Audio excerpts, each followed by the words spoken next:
I'm delighted to be here at MIPCOM this year, and I would like to thank you, Paul, and the entire Reed Meadham organization for honoring me later tonight with the Personality of the Year award. A few weeks ago, I had the pleasure of taking my oldest daughter, Jillian, for her first day of college. But as we prepared to say goodbye, Jillian seemed very nervous. She held on to us and didn't want to let us go. You know, just a few months before, she was that confident high school graduate. She seemed to have all the answers.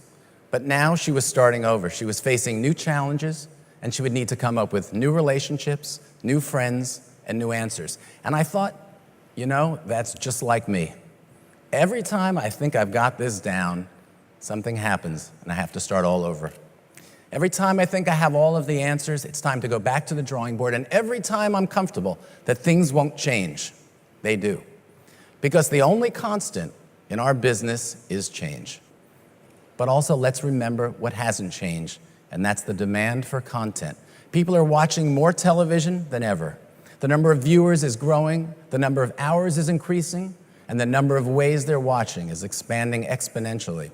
Around the world, more people are getting the opportunity to see more content than ever before on their cell phones, their iPads, and hundreds of other devices. They want their content when, where, and how they want it, and the good news is they're willing to pay more for it. If it's premium, if it's faster, sooner, more mobile, or more transportable. But in a world where the old advertiser-supported models of big audiences are migrating towards hundreds of affinity niches, where the traditional linear progression of windows is increasingly challenged, and the emergence of digital online video is threatening the traditional ways we monetize our content, we have plenty of questions that are keeping us all awake at night. What should we charge for our content over these new distribution systems? What about terms? What about exclusivity? There are no precedents, there are no models, there are no defined terms and conditions. So we have to take a chance, we have to take risks, and we have to be willing to make mistakes. Perhaps the best show on television today, Mad Men, was a show for which AMC had a tough time finding a studio partner, a hard-to-finance period piece. But we cobbled together a new business model built on a patchwork quilt of basic cable, DVD sales, iTunes downloads, international sales, and a half a dozen other digital delivery platforms. And we came up with a formula that will ultimately deliver millions of dollars an episode. Some of the ways we finance these new models will cause strain. Our traditional partners may feel encroached upon, their real estate threatened by new players. But throughout the history of our business, change has inspired existing companies to adapt, opened the door for new companies to innovate, and at each step of the way, our industry has become bigger and better. The Epix-Netflix deal tells us several things about our business. It tells us that new windows carry a lot of promise and potential for content creators, distributors, and consumers alike. It tells us that the digital rights to our content carry tremendous value.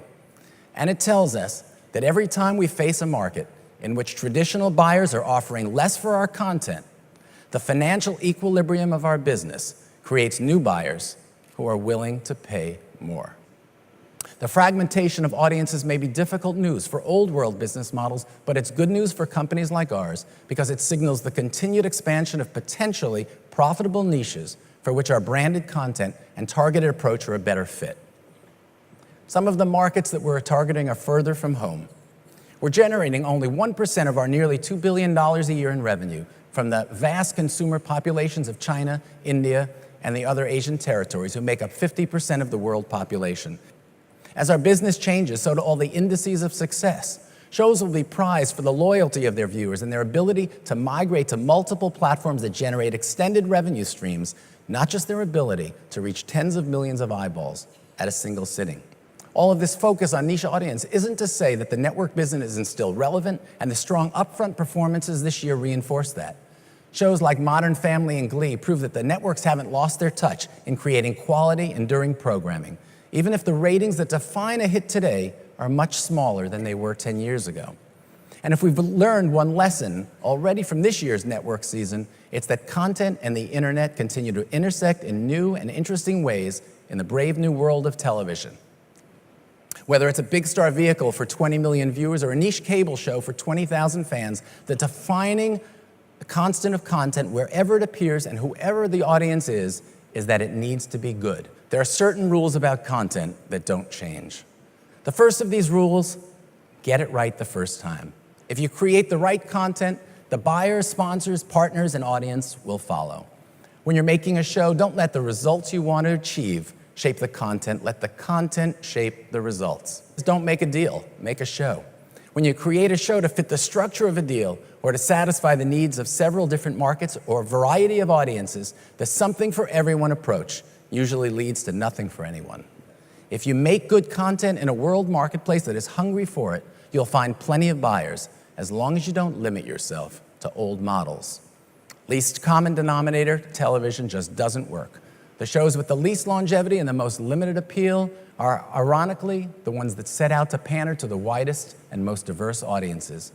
But a successful show in any territory will almost inevitably lead to success in other territories. It will live on in sequels, be sold as a format, and will have an afterlife in syndication. Sometimes we lose sight of the fact that as executives, we're only the facilitators of the creative process. We're not the story, we're not the audience, just the connection between the two. Our job, just to bring the storyteller and his or her audience together in the most efficient, effective, and entertaining ways possible. For all the new formats in the world, all the new technologies delivering them, and all the new markets for consuming them, our business is still built on stories and the best ways to tell them. Even the state of the art in technology cannot make ordinary content extraordinary. And the greatest magic in our creative arsenal remains our storytellers' gifts for capturing our imaginations. No matter how much our business changes, that simple truth won't. Change seems a little scary to all of us, just as it did to my daughter Jillian. And change is hard. But there's no going back, and the status quo isn't an option for success in a world evolving as rapidly and a business changing as profoundly as ours. Like the blind men measuring the elephant, we're still trying to figure out the most basic elements of the digital content equation. But over time, I am confident that we will get it right. And we're going to find that the new era of our television business is more promising for our companies, more exciting for our consumers, and more rewarding for all of us than anything that has preceded it. Thank you all very much.